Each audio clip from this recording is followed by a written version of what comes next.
Waouh, l'année 2017 a été vraiment folle.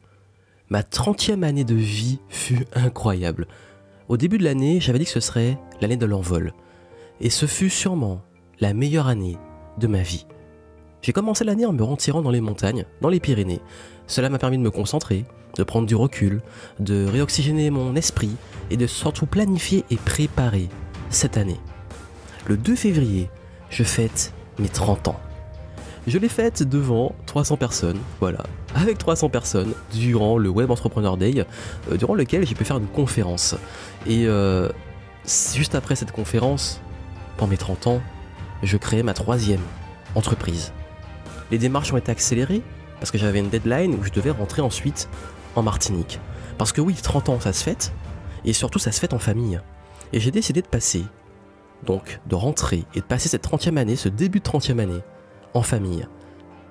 Donc voilà, je suis rentré en Martinique pour le carnaval, pour fêter les 30 ans.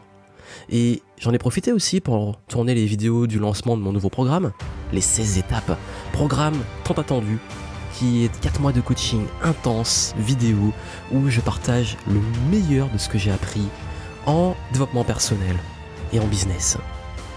Et j'enchaîne, je décide au retour, une grosse décision, de supprimer 70% de mes programmes en ligne et de réorienter complètement mon activité.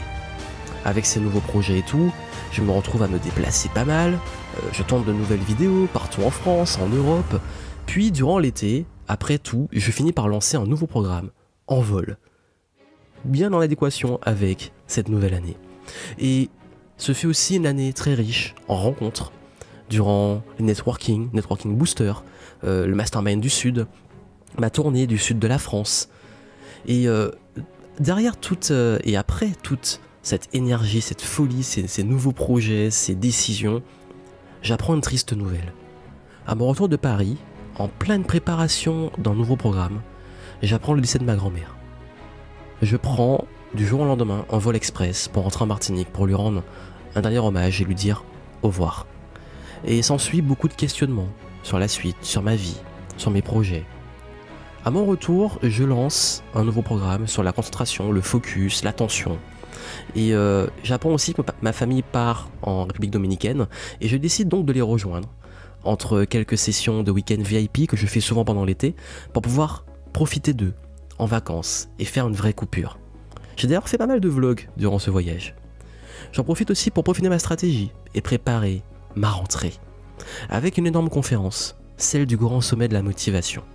Conférence durant laquelle j'ai comme challenge de changer la perception du temps et d'apporter un maximum d'éléments en à peine 20 minutes sur la gestion du temps, la procrastination et le passage à l'action.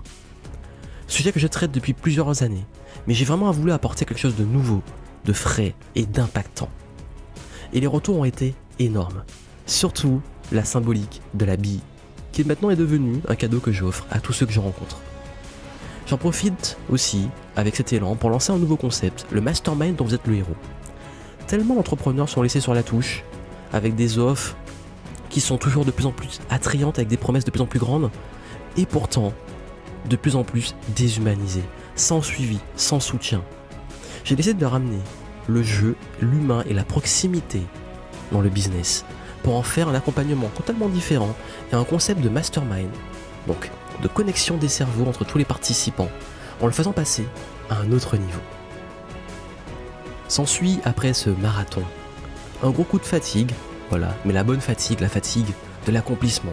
Je décide donc de retourner dans les montagnes où ça avait commencé pour me ressourcer. Et puis finalement, de revenir chez moi, passer les fêtes en famille, pour terminer l'année où elle a commencé. La route n'a pas été facile, la vie nous met des claques, il y a des imprévus, mais je refuse de laisser des regrets sur la table, de laisser des regrets me pourrir en me disant je n'ai pas tenté. Cette année, j'ai triplé mon activité, j'ai lancé de nouveaux projets, une nouvelle entreprise, j'ai testé de nouveaux concepts. Ça a permis de faire le 2017 la meilleure année de ma vie, malgré tout, malgré les challenges. Et ce n'est rien à côté de ce que je prévois pour 2018. 2017, c'était l'envol. 2018, on passe en orbite.